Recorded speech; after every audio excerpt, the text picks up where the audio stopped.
Welcome back to the Holistic Inner Balance podcast.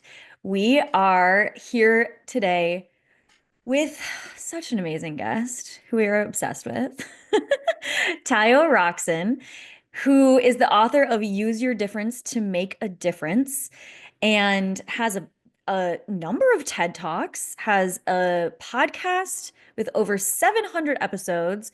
He's really incredible. Like, just prolific in his writing and his speaking and all the things. And we are today talking about identity, and we are talking about inclusion and diversity, and really getting like digging in to all of these things and how it can impact our mental health as individuals, and then also as collectives, as different institutions, different educational systems, wherever you are in a workplace, or just in family systems. And we are going to dive into all of that today.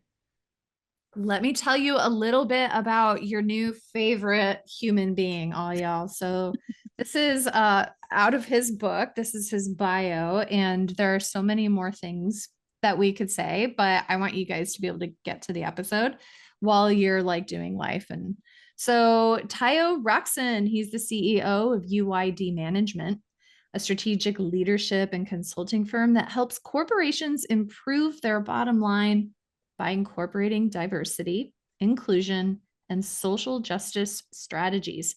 He is an authority on cross-cultural competencies and international branding strategy. And as Hadley said, he hosts the popular cross-cultural podcast called As Told by Nomads. And he's been featured in media outlets around the world, including where I got to meet him on Tamron Hall. And I'm telling you, we get into a really, really great conversation. Some highlights is no one person has one identity.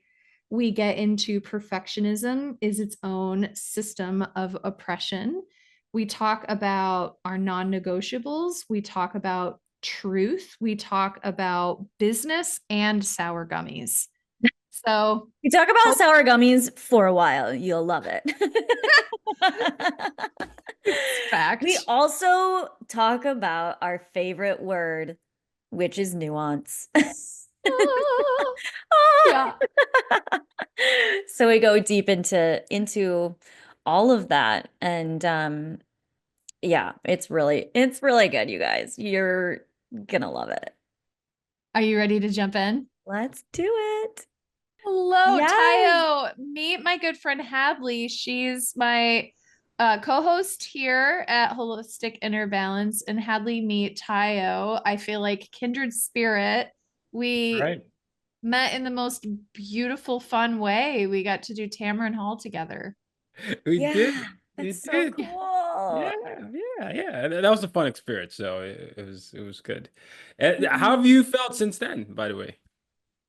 So grateful. So grateful. I've been, it was really fun when she launched, I think like 3 little excerpts about it. And then my book went to #1 for anxiety and phobias. And so it's really fun and exciting. And this is like a masterpiece. Oh, God, you're way too kind. Way too kind. It's so good. It's so good. Oh, well, thank you both. But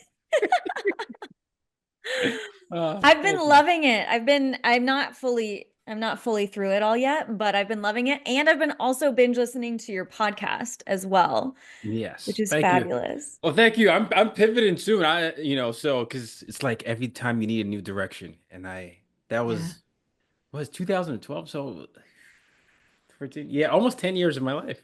And so I gotta, yeah, I was getting drained and burnt out and all those things. And I was like, I need to honor my current self. So it'd be interesting. Yeah. And I started your book, but I'm still going through it. So I love the tips. You have so much information. So I feel like I have to take notes every time. I'm like, okay.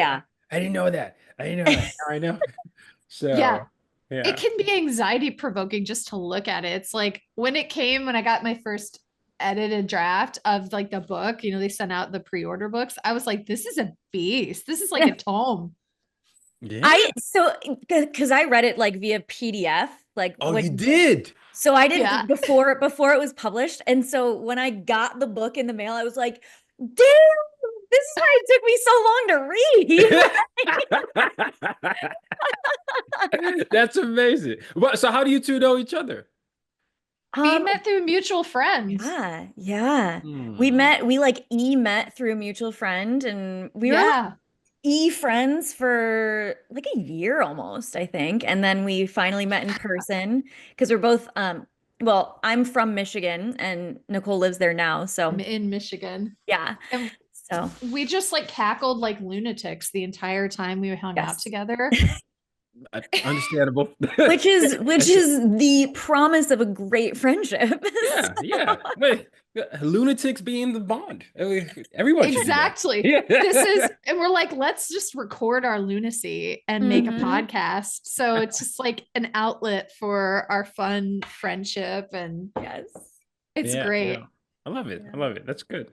It's good. How have you done since we were together last? So this was October, right? When Yeah. the show was recorded? Yeah, it was October. It came out the 29th. My birthday was the next day. Uh, Yes. there was the elections. Yeah. And then Ooh, yeah, yikes. yeah, and then it was just Not a a great bunch time of to have a birthday. yeah, I know. It was just and then yeah, just been preparing. I'm from Nigeria as you all know. So Mhm. I'm going there in like less than 2 weeks. So been Oh, planning Oh, and then pivoting as well because the current administration or the next administration is not going to be a fan of a lot of my work. And so it's about oh, working with people in my circle to figure out how to repackage it in a way that's, I guess, more palatable for audiences. But yeah, yes. Yeah. just Yeah. figuring out that. But yeah, yeah, I'm in awe of you. Like everything, me. like literally, I'm like, because Seriously. I've been having these conversations with people, like after the election, and it's just like, what do we do? What do we do? And you are the leader, and like it is Yeah. really, I'm We don't just, know what to do. yes, yeah, But, to your point, a lot of what you wrote in the book and what you believe as well, Hadley, is I've had to figure out how to ground myself and yeah, not try Yeah. and be thinking about the forward and the worst possible yes, outcomes. But, I'm totally. sure it's going to make a good story someday. I kind of want to expand on that. Is with this podcast, by the way, we just hit the ground running and we just go. It's super informal. So, And great. so I'm curious about the idea of the pivot, and how do we find, and how are you figuring it out as you go, the nuance between I'm pivoting and I'm almost compromising or sacrificing my voice and my truth and my message in maybe a Hmm. fawning way, as opposed to pivoting in a way that feels more authentic, more Hmm. empowered, and also perhaps more palatable for the audience that you're trying to target. Like, how are you doing that? Well, the first part for me is just to remember the big picture. So I created this big picture architect for myself, and I was like, okay, you want to ensure that people effectively know how to connect across cultures and are eternally curious so that they are, recognizing what each person needs to succeed. Right? Mhm. That is something that we have struggled with throughout civilization. It's the reason for a lot of the wars we've had. People couldn't agree on a certain religion or a certain idea or a certain law, and then poof. And so, okay, that's the big picture. Then you start creating your list of non-negotiables. All right. Are you willing to water down your message for profit? And I don't feel good about that. So I'm like, no. If someone tells me that I have to, edit out certain words that will benefit the people that I want to be seen, I'm like, all right, can't do that. And so you start going down through that list. And then you have to look at yourself, and then there's a forgiveness that has to happen because well, a lot of my work is mission based, and I keep thinking, okay, and I work in this with my therapist. Am I am I sacrificing or am I going away from what I believe to be true just so I can fit in or go along? And then it's about figuring out what the truth of that is versus what you think the truth is. And so somewhere in between, I start working along the way. So I have my non-negotiables, I have the big picture, and then I understand, all right, at the core of what I want to do is to make sure I continue to study humans and how and why they behave the way they behave. It doesn't matter what administration exists. We always will be eternally curious. Companies will want to know how teams work together from different backgrounds. People want to know how to negotiate certain strategies. People in relationships who want to know how to deal across certain dynamics. And so start talking about it in those ways. And I'm like, all right, I feel better about myself. Right? It's like that, the peaks and the valleys of that. But yeah, that's how I've gone about it at least. I I love like, that. And just thinking about your book, I love that in your book you talk about the obviously we talk about like bias and identifying your internal bias and all of that. But you also identify, which I don't see talked about as much, you identify your core values. Yes, So it's like these are the things that I'm not willing to compromise. And 100%. so like that takes it to a whole new level, I think. No, it does, Hadley, because even when I'm teaching my students, I sometimes I'll just ask them randomly, hey, can you tell me what your five core values are? And almost, I don't know, there are very few people in the world that can actually tell you that off the top of your head. And I always say that that's an indicator that you're not living life intentionally, you're only reacting, and I feel like we live in this reactive world as opposed to reflective world. And so those core values I feel like are things that help us move away from performative actions, but they also help us ask those deep questions. I'm sure many of us have been in toxic relationships, or many of us have had to set boundaries. Along the way, we lost sight of a value or two, and then we just sort of accepted things that never really resonate with who we truly want it to be, right? So, Mm. yeah. So, who you are, who you think you want to be, and who you want to be. You keep going along that path, and it's like a cyclical who do nature. you, who do you want to be? Well, I want to be remembered as someone who eternally brought smiles to people because of how much I reminded them of their potential. And I also want to be remembered as someone who opened the path for previously unrecognized cultures. And so it's a Mm. big ask, right? But the reason I like setting goals so big like that is that even if I don't achieve them, you end up growing into someone that could achieve them. So along the way, you know, you stumble across a couple of stars on the way to the moon, and I'm like, all right, Yeah. something happened. Or you inspire the next person to take the baton from you, and then that person, Mm. does something, and yeah, so that. Oh, that is such a great Hadley, answer. I love that. Oh, thank you. Thank you Hadley, so who do much. you want to be? Yeah. I Oh, want to hear Hads. well, I want to be someone who helps people uncover their capacity to be able to make the changes that they want to make in the world That's great. and have the kind of energy that they need in order to like fully realize their full potential and and put for like move forward the causes that they care about. That's the thing that I'm like most passionate about is helping people actually have the capacity to do that because there's a lot of burnout. There's a lot of Oh my gosh. yeah. Oh, that's amazing, Hadley. Yeah, but we got to turn it back to you, Dr. Kane. Ah, Yeah. But that's amazing, Hadley. The capacity. Yeah. Ah, yeah, I love that. Yeah. the Thank you. capacity. Yeah. Like, it's so empowering. It's like Yeah. giving people the bandwidth, the Yeah. capacity. And I Yeah. feel like you both have that too, because it's like reminding people of their potential, opening up pathways for previously unrecognized cultures, and then helping uncover capacity, realize your full potential. So I feel like you two have like, it's like running in similar shooting star streams. I love that. Oh, Mine thank you. Mine, I borrow from this writer, Samuel Hahnemann, who wrote this in the 1800s. And it was the goal of the doctor. And when I read this, I was like, doctors could do this? This is a thing? It doesn't, what? That's not my experience.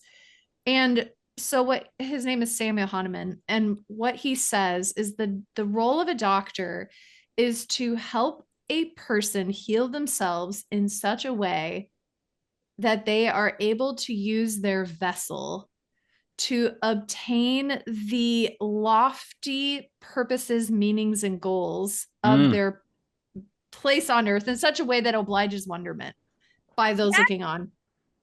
I wow. So love that one. Obliging it's like wonderment. obliges wonderment. So basically, like the TLDR, because I'm like trying to uh, figure out my own way of wording this. Basically, I want to help people show up as their total true selves in a Yeah. way that everyone looking at them's like, what the hell is that? And how do I get it? Yeah, it's incredible because we have like a through line. Just Yeah. capacity, showing up as yourself, creating space for people that don't normally feel seen. And it's, at the end of the day, I think that's the ultimate human experience where I Yeah. think at our core, we all want to feel seen, recognized for who we are, and sometimes not sometimes, a lot of times we wear all these masks, right? Yeah. Willingly or unwillingly and consciously or unconsciously. But what you're saying, what Hadley's saying is giving people permission to be themselves and to even become their best selves by daring to do the thing that people may have told them they couldn't, or they have told themselves they couldn't. So it's So beautiful.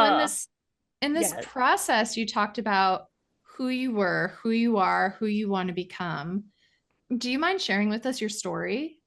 Absolutely. So yeah, I was born in Nigeria. I ended up growing up in 5 countries and 4 continents by the time I was 17. But you know, born in Nigeria at a crossroads. Nigeria's at a crossroads. We are experiencing a series of military dictatorships. I spent the first 10 years of my life in and out of 3 military regimes, and 2 of them were just these heinous dictatorships. And in between, my pops was a diplomat, so we make a pivot to Sweden for 2 years when I'm 1 years old, and my middle brother is born there. But we're going back, and the chaos around me, and I'm starting to know now, manifests itself in an interesting way where you mute yourself, right? You have to watch what you say so you can come back home. You don't know who you're going to offend because again, it's a military dictatorship, so you got to make sure you're not saying things that could be whispered up to the powers that may be. And then we transitioned to civilian rule in '99, and my father's job as a diplomat begins to just take off more regularly. Like the sanctions against Nigeria are raised, so we can, freely interact with other countries. And so, so I then got to spend my middle school in Burkina Faso, which is a French-speaking country in West Africa, and it was an international school. So an American international school. Here I'm this black Nigerian kid, just different accents in an American international school in a black country, but in a white school with another language on top of that. And so you're trying to fit in, and it's just an interesting experience, right? Middle school comes with its own set of challenges. I come back to Nigeria, I go to boarding school, and I stay there for till I graduate, and then brief detour to Vietnam, where my father was posted in my senior year, and then from Vietnam I go to Virginia for school, and yeah, and then in and out of America since then. So yeah, been a journey.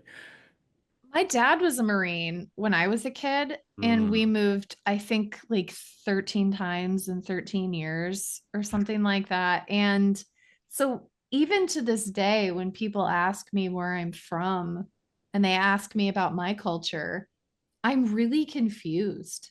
yeah, And I wonder if that may be part of your experience too, is figuring out like, who am I? yeah, And how do all these pieces fit together, especially when you're so little and you're so young? And so you left when you were less than one, and right. And then back. and then back. Different part of Yeah, the tell country. me about that. Like that identity and culture and who I Yeah. am, and Yeah. how are you navigating that?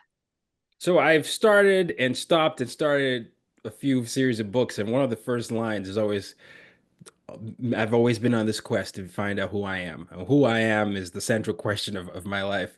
And I think for many people it is. But yeah, I mean, I grew up having this experience called the TCK experience, the third culture kid, is when you spend the formative years, of your life in and out, of, cultures outside of your parents' cultures and your culture. So you just mixed.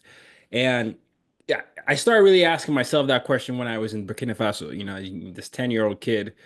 And at that time, it's a very small school, about 120 or so from pre-K to, grade 12. So everybody knows each other, small classes, but you want to fit in, right? And I played sports, but everybody, defines cool in a different way. And I'm coming in here without the added benefit of knowing some people who've known each other since they were kids, and so you start cosplaying as certain people, wearing different masks, and in the process, I started like realizing that I do have anxiety. I didn't know then, but I would have all these moments where I would start stammering, and I would spend nights that I could just mimicking TV shows.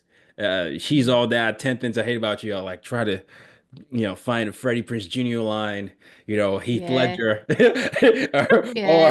or, Yeah. I'll watch, Will Smith from, Fresh Prince, or pick up something from Martin. And I'll just be like, okay, try to figure out my cadence. And, it wasn't really who I was, but I was just trying to figure out what was cool in all these things. And, in retrospect, there were a lot of stressful moments, and I remember having a conversation with my therapist. There was a school therapist at the time, and I'd never had a therapist at the time. And there was one day I was stressed in, eighth grade, and I just casually say, I don't know if I want to stay here and, continue. I'm just Mhm. making a comment. Is she, is she, to her credit, she's like calling my dad and calling everybody, oh, you can't leave here. And I'm thinking, oh, no, I was just making a statement. I don't want to do anything. And I'm freaking out Yeah. because my father is Nigerian, I'm Nigerian, and I know, and in our culture, there's, this stigma. I'm like, I can't believe I'm gonna have my dad leave his own office just because I made a comment that I wasn't intending to sound the way it sounded, and I'm going to be in so much trouble Oh, over this. But it was those experiences where I felt like I was showing up as one thing, but my real self wasn't going to be accepted. And so then that was who I was for middle school. And when I came back to high school, it was more like, all right, fine. No, I'm gonna try to be this person who is just firm in his own resolve. And it was I became this black and white guy. It was like, this is right, this is wrong. Almost like I was reacting to all that, And I ended up being the head boy, which is the equivalent of your student body president. And Mhm. in a boarding school, again, everybody knows each other. But even though I was seen as a student leader and elected to be the student leader by my senior year, I also felt like I was given, I wasn't, allowing myself to have the nuance. I was just Mm. trying to live up to a certain idea almost because I felt betrayed by what I was doing in middle school. And then when it came time for college, I just remember signing this contract with myself that I would just allow myself to be, right? And I'm like, I don't know who this person is, but it's a combination of all my experiences. I don't need to try and forcefully define that. And I've been on that journey since, sometimes it's good, sometimes it's bad, but I had those series of ups and downs. And you already know, Dr. Kid, I had the first panic attack in my boarding school when I was 15, and now we know why. I just had so much Mhm. in without an outlet, but it just started manifesting. Oh, oh, I love that you talk about nuance. We talk about nuance all the time on One of this. my favorite words. same. Yeah, Yeah. yeah, yeah. Yes, and I definitely relate to that need, like as a kid and into my teenage years and stuff, of just trying to figure out like what's right and what's wrong. And Right. then in college realizing like there maybe is no such thing as either or.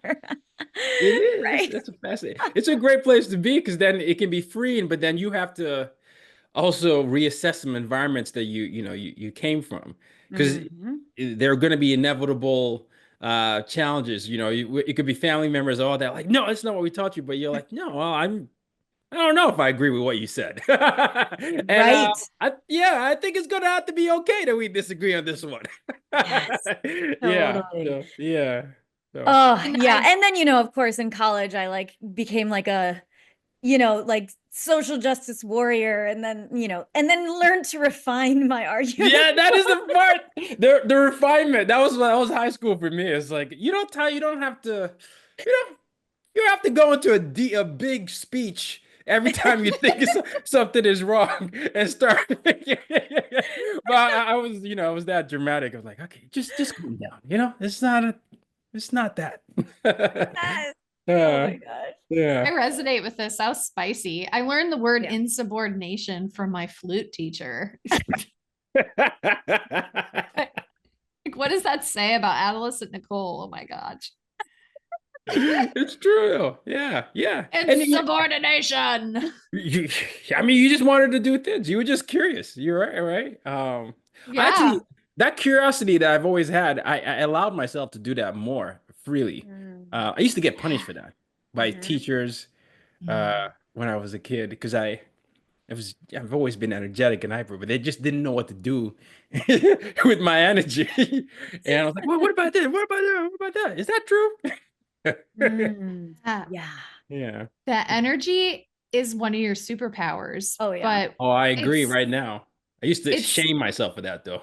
well, it's because it's Mm. not convenient to Yeah. have someone who thinks for themselves and asks questions and is really energetic when you're trying to wrangle a bunch of kids who are all like that. And Yeah. so we have so many kids who have these unique, amazing superpowers, and just the educational infrastructure isn't built to support that. And so then we all walk around and we're all like, I have ADHD, I'm restless, I have neuroatypicalities, but rather, Mm. what if we did have a society or a culture that actually honored those superhero strengths? Like, I wonder what it would have been like for your younger self to have been free to ask all the questions and to be really energized and to do anything that came up for you. Like, whoa.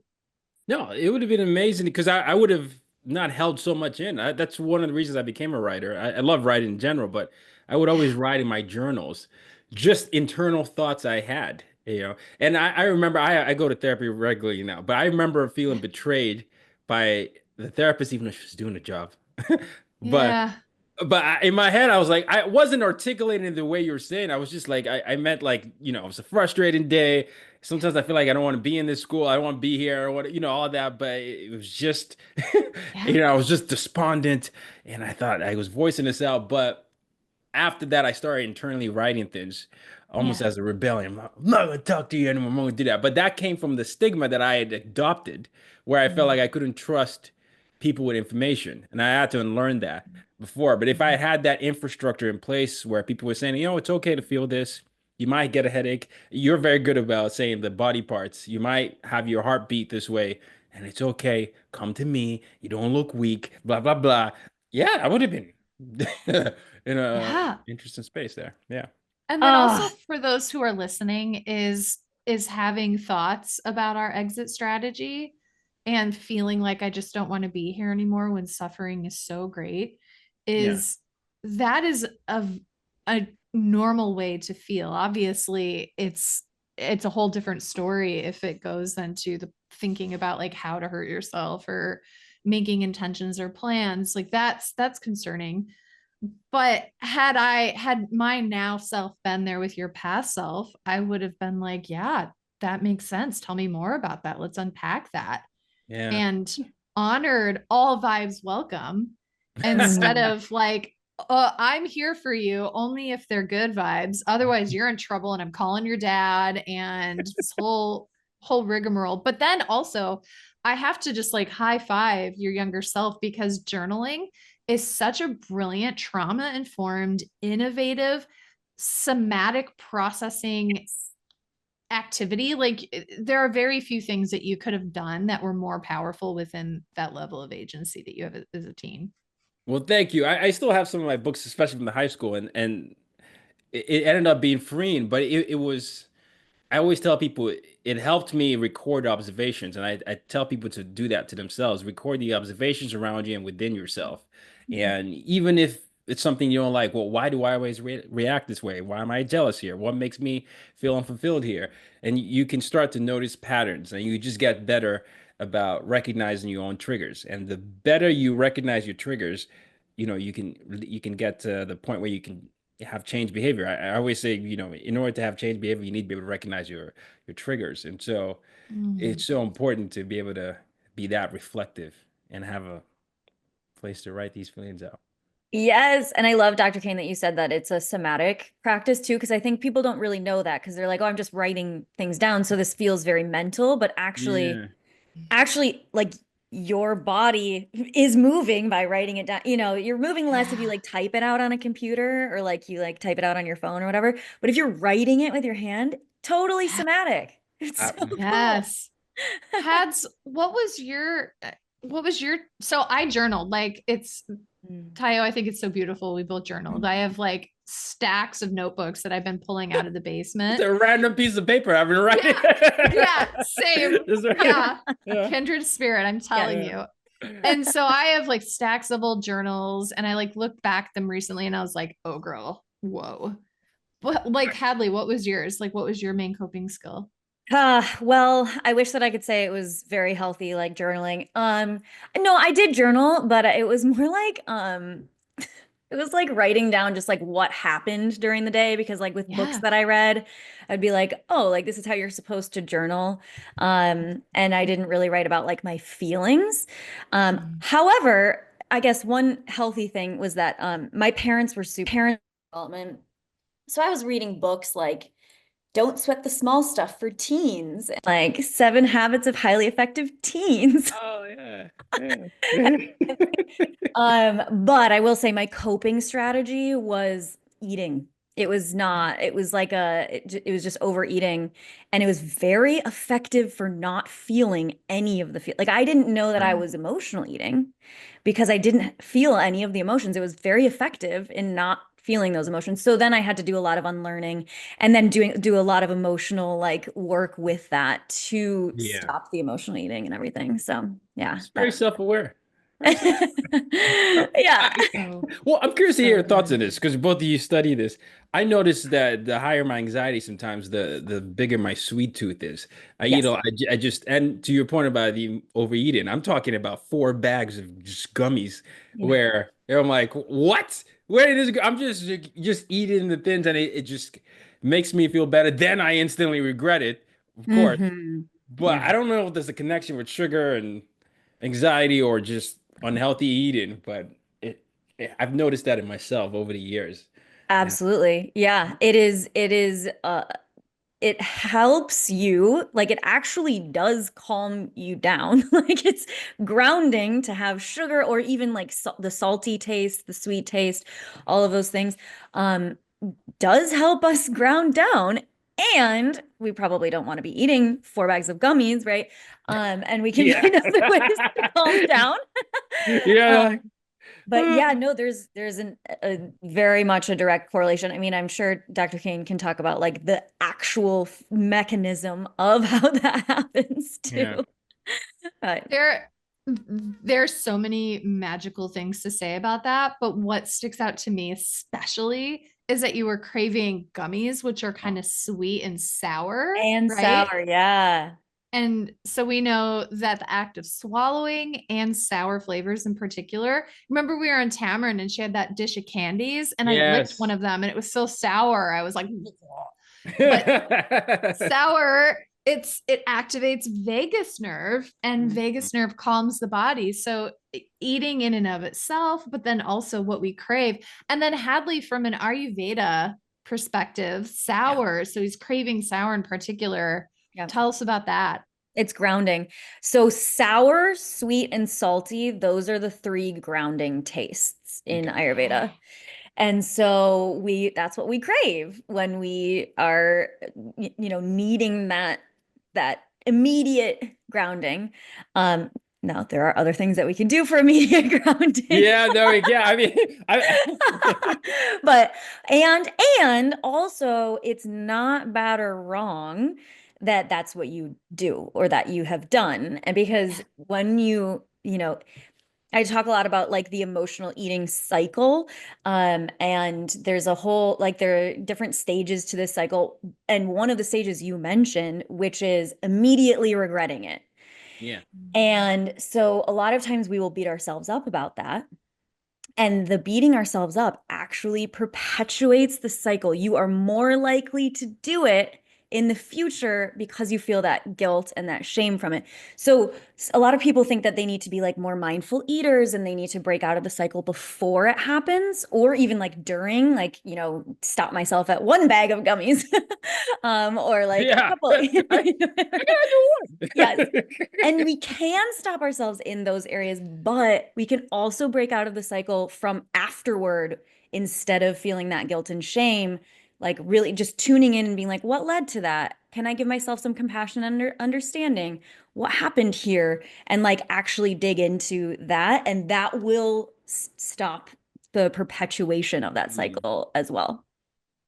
interesting. Well, see, both geniuses. Fun. Thank you so much. I Yeah. had a feeling, because it's something that, I noticed, and I'm like, I know I shouldn't be doing this. I feel like Yeah. my dentist is perched up the wall there, just watching me, like, no, cavities. Oh my gosh, your dentist is on one shoulder. Yeah, yeah, yeah. And you've And got a the gummy bear on the other shoulder. Yeah, no, I have the dentist here, and the marketing company saying, no, get us, feed your system, give us your dollars.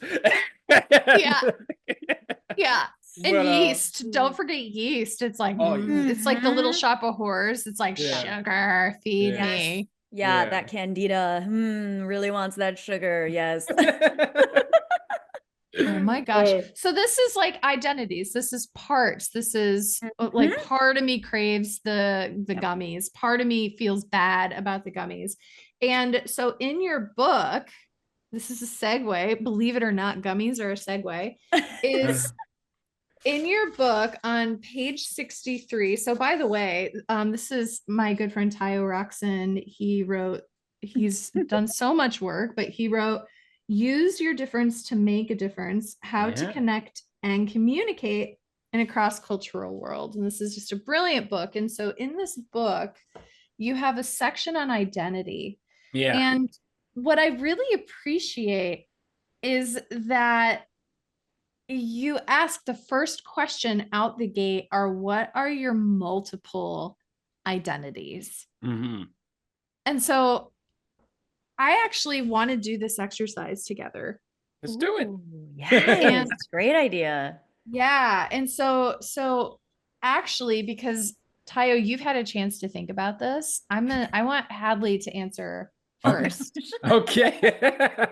And then Tayo, I want to hear it. But it's neat because you guys have very different cultures. I have different culture, and so then we can start to explore the assumptions about other people's identities based on culture, based on experiences that we've had that we assume that they've had, and kind of use that as an inroad. Because I feel like culture is a really big, important part of your conversation that Yeah. you're having in this world, Tayo. And so I want to make sure that we get to lean into that during our conversation today. Is that all right? No, please, let's do it. Sweet. Okay. Hads, what are Yes. your multiple identities? Okay.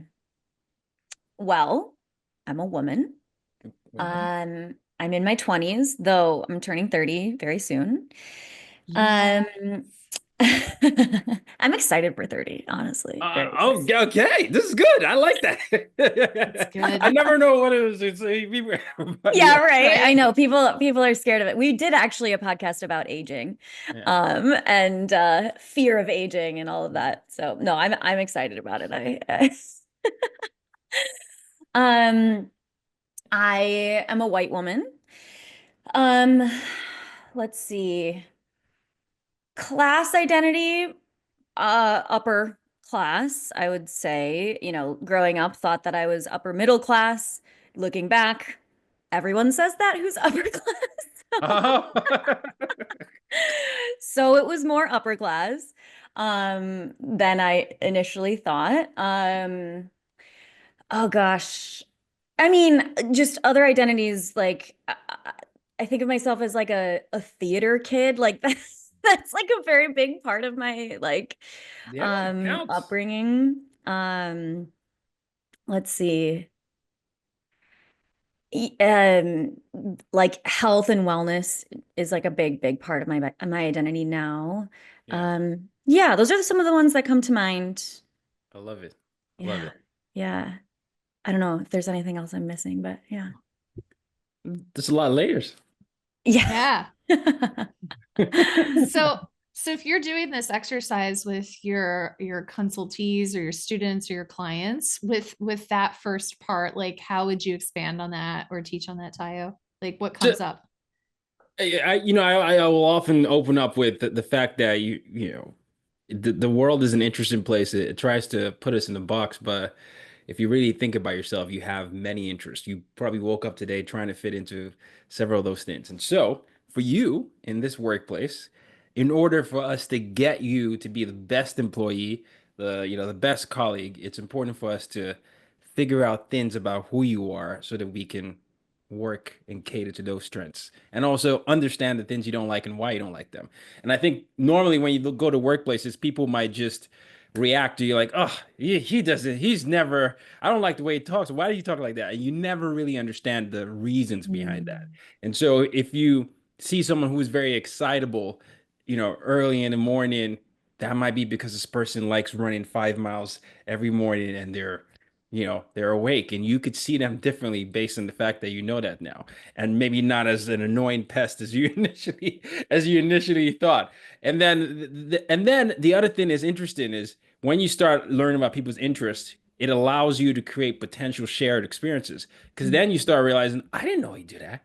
I didn't even like that. Mhm. What do you think about this? Let's do that. And then you have these bonds that move past that formal relationship and you can just start proactively reaching out to someone, which then makes working together easier than it would have been in the Mm. past because it's not as awkward to start a conversation. So it's that, and then I just and then we start going, and then I model. I think it's very important for people to model, and so I'll say, looking at myself like you could say, Nigerian, black, immigrant, but extremely nerdy, a bookworm, a gym rat, someone who loves a classic romantic comedy as much as he loves, a thriller or a gangster flick. Mhm. Avid writer and Big Brother. I see myself as Big Brother because I have two younger brothers, but I'm also part of Big Brother, Big Sister.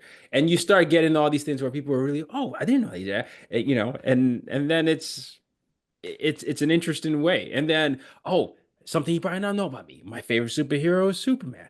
And then wait. What do you mean Superman? Why Superman? Why not Batman? Tell me more. And then you start going into all these things. And so that's how I do it. Give them a brief context, allow them to envision it in their world, then model, and then they start getting enthusiastic because they can see that it can go anywhere. Mm. Oh, okay. That's so good. And so it allows it's kind of an open-ended side door Yeah. into what it means to be human as opposed to like the closed-ended questions that we might ask or Yeah. like where are you from? Well, I am from I have no idea because I moved Yeah. many times, right? Yeah. Versus like what are you tell me about like all of the yous, like who are you? Who do Mhm. you Yeah. what are Yeah. all the things that make you uniquely you? Tell me about all of that. Exactly. And it gives you permission to do the same things you all want people to do. Your goal is in some ways to guide people to the North Star, but when you start giving permission to actually be more than whatever they're defined by, not just by their job title, Mhm. there's an interesting thing that people experience with school, with work, and all that. And I always try to bring that type of thing to my student or even my friend group. It's like, hey, that's you don't have to show up with this. I understand if you're having a bad day. It's okay. I understand if you're having a good day. I understand if you just want to focus on this. I understand if you don't like going out to this place. It Mhm. doesn't mean we can't be friends, but this allows me to understand you more. And so it's one of those things. And with All vibes students, welcome. go ahead. Sorry. Oh no, I was just gonna say all vibes welcome. All vibes exactly. You're the model. And with students, it also allows me to figure out how to craft projects for them, right? This semester I asked them the learning styles, and I gave them a midterm cater to their learning styles, right? Kinesthetic learners, people that like audio, all that. So there was that as well. It just allowing them to learn in their best way. How do people respond to this level of depth of emotional complexity and depth in different workplaces, especially when you have people across cultures? There's a lot of skepticism initially, because people will be like, "Whoa, no," and Yeah. obviously there are a lot of people, and it could be justified in some senses, who don't feel too comfortable revealing aspects of themselves because they might fear retaliation, or they want to give too much to information to something. But and then there are others who they would just embrace it. They're just like, yes, especially during the pandemic. I remember where there was this craving for connection and community. And so anything that really got them to think outside of work was just welcomed. And, all vibes are Mhm. welcome there. And so I think it depends on the industry. It depends on what's happening in the world, and it depends on that, and all those things. So context, nuance, like we're saying. But I yeah, love it. I also wanted to ask you about, like, people might be listening to this and being like, yeah, like, inclusion work is really important, and like, based on my values, I want to do this work. Um, some people might have a little bit more skepticism, like you were saying, in like the different places that you that you consult in and everything. So I wanted to ask you, like, how does it, how have you seen it actually improve not just the individuals who are within the company or the institution or whatever, but how does it actually, like, drive results for that institution, results for the yeah. company as a whole, and yeah, the community as a whole. So I see a lot of the work I do as something that connects the invisible to the visible, right? Maybe it's a bias, it's invisible, something you're struggling with, it's invisible. The many layers of you, usually invisible, and you're connecting into the visible. And so, in terms of policies, it allows a lot of companies to end up expanding whatever resource they have. Like, oh, maybe they had a mental health resource, but it catered to the extrovert as opposed to the introvert. Now you understand. Okay, so this allows some sort of privacy. This allows a feedback loop that can go here, regardless of that. Someone is a mother but doesn't talk about it, but then because they're mother, they have to show up to work at a certain time and leave at a certain time. It led to some assumptions that this person is not as involved in workplace, but they're trying to be a mother. But now you have resources and an employee resource group where parents and can work together and talk and share resources. You have young students, or young interns, or older employees who are trying to fit in, but they feel like sometimes the other people think they're out of touch, or different generations. And then you start understanding, oh, no, we have a group for you here. These are the resources here. It impacts the way you lead, the policies you have, but also just understanding the people around you, because you start seeing them more. And I always tell people you don't have to show your full self in the workplace. I want us to get to a place where you are comfortable with the amount of self that you show, while understanding that showing those layers are not going to be punitive, right? So you have the Yeah. psychological safety to do that. And so those are the ways that I've seen itself. And the conversation doesn't end up being like that in the long run, because sometimes people like to simplify it into one or other things. But then when you start with what you were saying, the multiple layers of who you are, you're like, oh, I need this, I need that. I struggle with anxiety, I struggle with depression. It gets triggered. My burnout happens here. This, da, da, da. And they're like, oh, I know what to do for you. You should go do that. Yeah. Yeah, So, yeah. that's so good. Ooh. You had mentioned, like, way at the beginning of this call, you had mentioned performative action. Yes. And I would love for anyone who doesn't know what that is, if you want to just speak to that a little bit, and how we bust through that so that what we're doing is not performative action and instead is actually helpful. Well, in the theater of our world, we have very, very interesting actors and actresses. Some give Oscar winning performances, and some give Razzie winning performances. But a lot of people now know what the cliches are because of the influx of information. And you Yeah. can say it, you can drill it down to a slogan or something. All right. And what I feel like that does is it doesn't allow us to understand how a saying became a cliche or why something is more important to someone. And so I feel like especially even since COVID, we started hearing all these words that we now know. Oh, yeah, no, no justice, Mhm. no peace. Black Lives Matter. You know, Me Too. All these things, but we don't spend enough time understanding what led to that and why someone wants to say Me Too, why someone is saying Black Lives Matter, and why someone is saying no justice, no peace. And so Mm. it's and then what would happen is the news outlets to say this or a certain TikTok or influencers or whatever would say something and then you feel like you get the sound bites. However, I honestly feel like that dehumanizes the people that you claim to want to Mm. be an ally and an advocate for because you're not reflecting on the level of privilege you have and the advantage it gives you. And so I'm going to use myself as an example.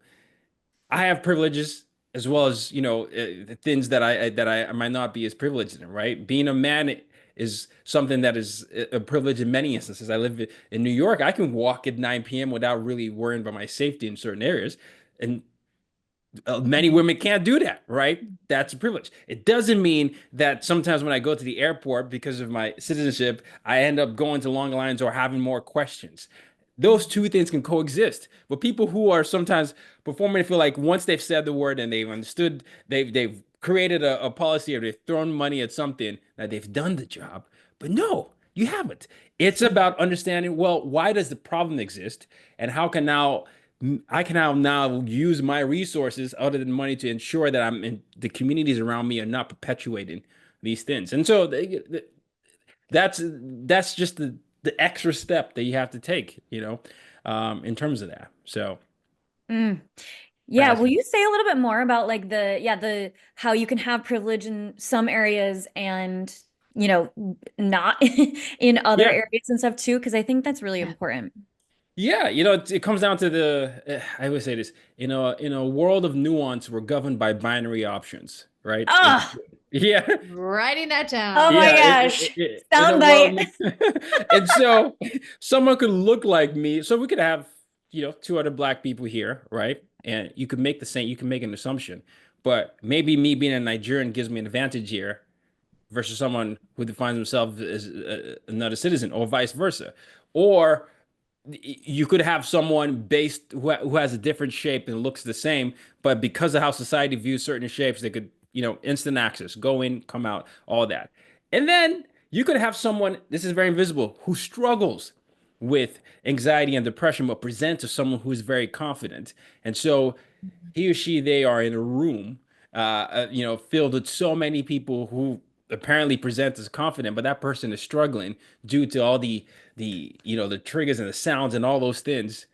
But the way you've catered the environment is you've made an assumption without understanding who that person is.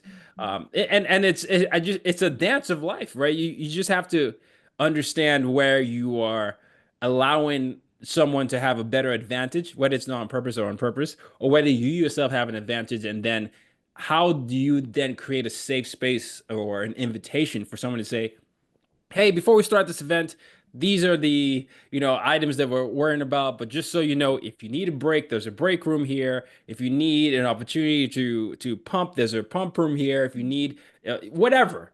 And then you have all those things. And I think understanding that no one person has one identity, no one person that looks the same shares the same privileges all the time.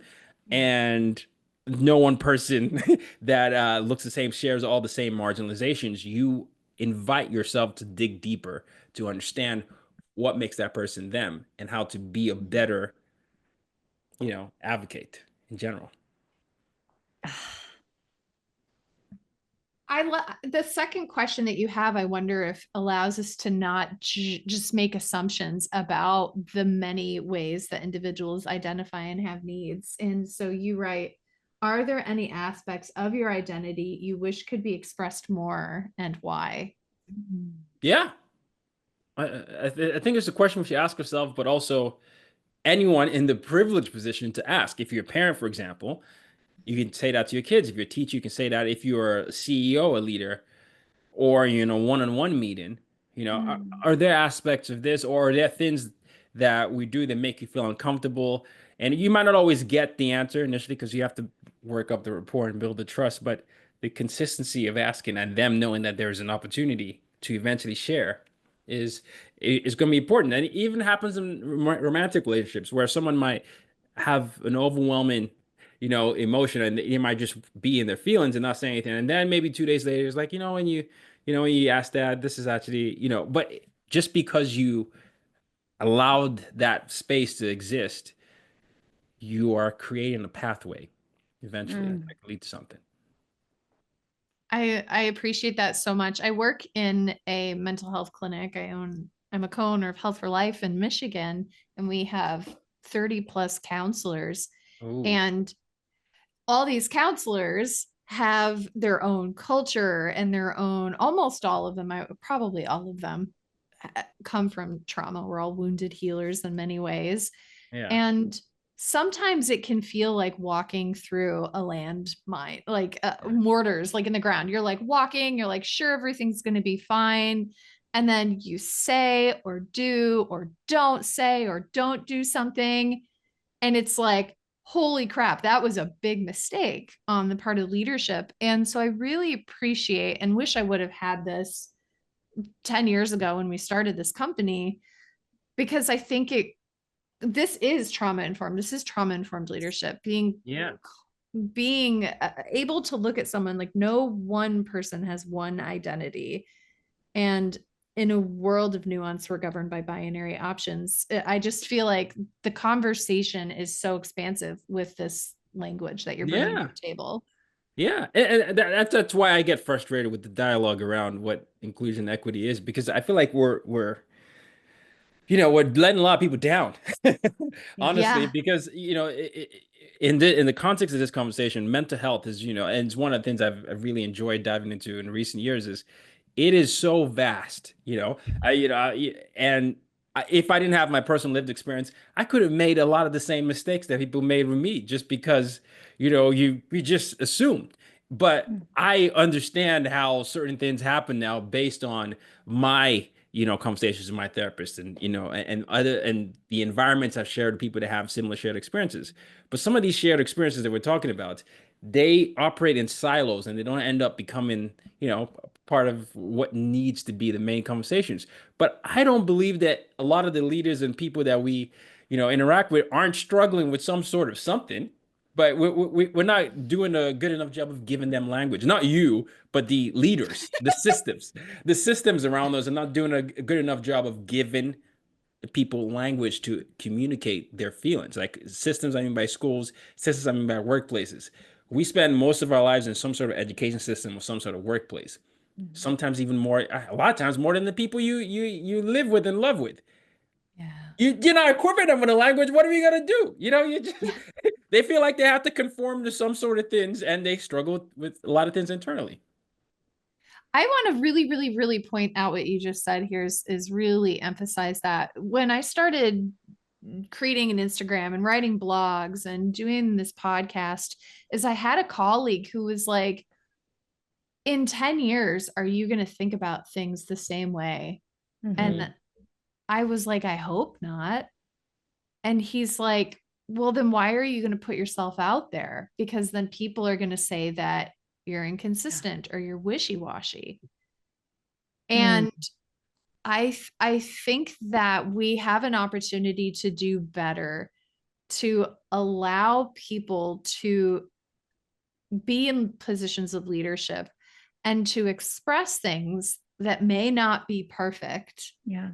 and then to give them the grace to be in that space, kind of looking at them with just a perspective of greatness, like you are doing your very best. I see the greatness in you. And then allowing them to evolve, even if that means that they let go of something that they believed in the past. Yeah. Yeah. I And I agree. think we as leaders need to be like, I mean, I witness myself try to do it right and do it perfectly the first time. And I think we as Yeah. leaders need to be like humble ourselves enough to realize that we are going to mess it up and that we like absolutely need to call ourselves out and to be like let ourselves be called out and stuff too. Yeah. Yeah. You Um, know, yeah. perfectionism is its own system of oppression, by the way, and Oof. suppression, right? Perfectionism is its own system of oppression and suppression because whatever you decide is perfect, right? Perfect body size, perfect language, perfect everything. You end up, trying to fit into something that you lose an essence of who you are in the process. And to your point, Hadley, if we don't start actually just modeling and saying, hey, just so you know, I didn't get it right the first time. This is like my seventh business, or I made a mistake, or I hired this and all that. You give a lot of people permission in Mm. your circle of influence to understand that it's safe, keyword safe to fail. Like it's just safe to fail. And then that works backwards. Okay, I can forgive myself. I can give myself grace. It doesn't define me, right? You have all these it doesn't define me. I'm not defined by this. I can pivot. I can move. I can do all these things. And so there's so much importance in that ability to accept evolution, Dr. Kane. So yeah. Mm. Mm. So if you had a TLDR, which is too long, didn't read, kind of a sound bite, if you will, because this is audio format, and you're thinking about your big picture, your non-negotiables, Hmm. distilling truth with my truth, and this is a long question, and your core values and your why, what you're here on this world to do. When you think about all of that, we do a giant zoom out. Yeah. If someone is only able to hear just one small piece of wisdom or a piece of advice or something to think about, what do you want that to be? My mission statement is use a difference to make a difference. That's why I titled the book that. But I want someone to understand that what makes them different doesn't make them less important, right? And so the TLDR will be okay. Start off with the differences you have. Anything that you feel is uncomfortable or you feel like is deviates from the norm or the convention. Start off there and then connect your value systems to all those things. Now, you might start realizing that there's some things that are different about you that you feel like are rooms for improvement. It's also beautiful, right? But understand the things that that trigger you and that make you feel different, and then accept that it doesn't make you less important, but also know that it's a key to you achieving your greatness. And there's so many things that could happen from that. There's a whole map system. The big mind map would be this makes me different, and then you start pulling these branches. This, like that. No, this good. It's like a scientist there. Like it's a beautiful mind. But I think that that's the one thing I want people to start looking into, and then you find your individuality, you find your identities, and you then find your tribe. Ugh. So, starting today, what's one thing our listeners can do today? Start off with the mind map. What makes you different? And let's start building our identity map from there. And it can be a series of mind maps, by the way, because you operate in different ways in different environments. And you'll be very surprised by what happens. It could be nothing is too trivial in this exercise. By the way, if it's you like to stay up watching reruns of Friends, specifically on Mondays, yeah, right? Put it there. Whatever, whatever it is. And then I think you get close to those hidden layers because a lot of us were so passionate about something when we were younger and we just ditched them. Some people were great artists and well, it doesn't make money, so I'm just gonna do this thing that I hate. And then you find, well, I can actually do this on weekends. And I can create an Instagram page about this, or I can have a website where I talk about this. I could interview. There's so many things that could come from the exercise based on that. So. I'm going I to do love that that. And today. I also love the values exercise that you have in your book. So everyone go Mhm. buy the book Oh, and, yes, please. and do the Uh, values exercise. I mean the yeah, identity exercise too that we did today. But yeah, the values exercise is so I just think it's so different from a lot of the things that I've learned too, in this Well, space. thank you. So yeah, it's Thank you. really Yeah. cool. Yeah. I think whenever anyone gets in trouble, it's because they deviate from the values. Any company or someone embezzled money, Yeah. it's not what was on the mission statement or the vision statement. You don't see, I vow to steal all my stakeholders money that they put. They did, so the clues are always there. You crafted that mission statement and then you went away from that Yeah. due to something. So, yeah. Yeah. Ah, that's great. That's so great. So Hadley, before we go, I have a question for you. Oh gosh.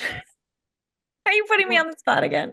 You just you just always surprise me and delight me with your answers. So I want to know. And I've And we also thought could of so many other identity things since since we did this exercise, of course. I'm really like, oh, I should have said this. I should have said That's the Yeah. beauty of it. Yeah. Yeah, get right, it. right. Write it down. Write it down. Yeah, definitely. I want to know what your 5 core values are. So Taya was talking about that at the beginning. What are your 5 core values, Hats? Yeah, yeah. Um purpose. So feeling purposeful. And like I said at the beginning, like service is a really big one for me. Like that's a theme that comes up all the time, that has since I was a kid. My mom was really into like how can we be creative in like serving the world essentially. Mm. Um and we did some really fun like fundraising things and stuff. She was a teacher too, so she was like a fourth grade teacher, and she was really good at um kind of being creative with that. But so service, purpose, which kind of go together. Um, let's see. Nuance Oh, no, literally is one of good. them. Good. Being able to see like both sides of something, and not looking at it as black and white, because that is my tendency. And so nuance is a constant, like I'm always thinking about that. Um, Fun is a really big one for me Ooh. too. Uh, I can tend to be serious, and so fun is always my medicine. Fun and humor is Yeah. always my medicine. So that's 4, I think. Mm-hmm. And let's see, 5. Mm, joy. That's one of Mm, mine. that's one of mine too. That's one of I wrote mine. that Yeah. down. Yeah. Guys, we Guys, have so much in common. oh my Yeah, we gosh. do. I feel like we could talk to you for literally hours and hours and Uh, hours, and Same feeling is mutual. we'll have to continue the conversation because there's Yeah, more I mean, going on. anytime. Invite me. I love talking about these things. I Yes. think there's so much nuance. There's the So Yeah. word you much. say. But yes, no, I love it. Yeah. Thank you for being here. Everybody, this has been Tayo Rockson. Please go buy his book, follow him on social. You're on Insta, you're on TikTok. Yes. You have a ton of great resources online. We'll make sure that we have links for everything in the show notes so you can go and click on that. And it's been sincerely an honor and a joy. And we look forward to staying in touch and having you back. Likewise. No, Yeah. Stephanie, thank you both. This has been so much fun. So much fun. Oh my gosh. Yay. All right, everybody. Thanks for being the holistic inner balance. We'll see you next time. Bye, everyone.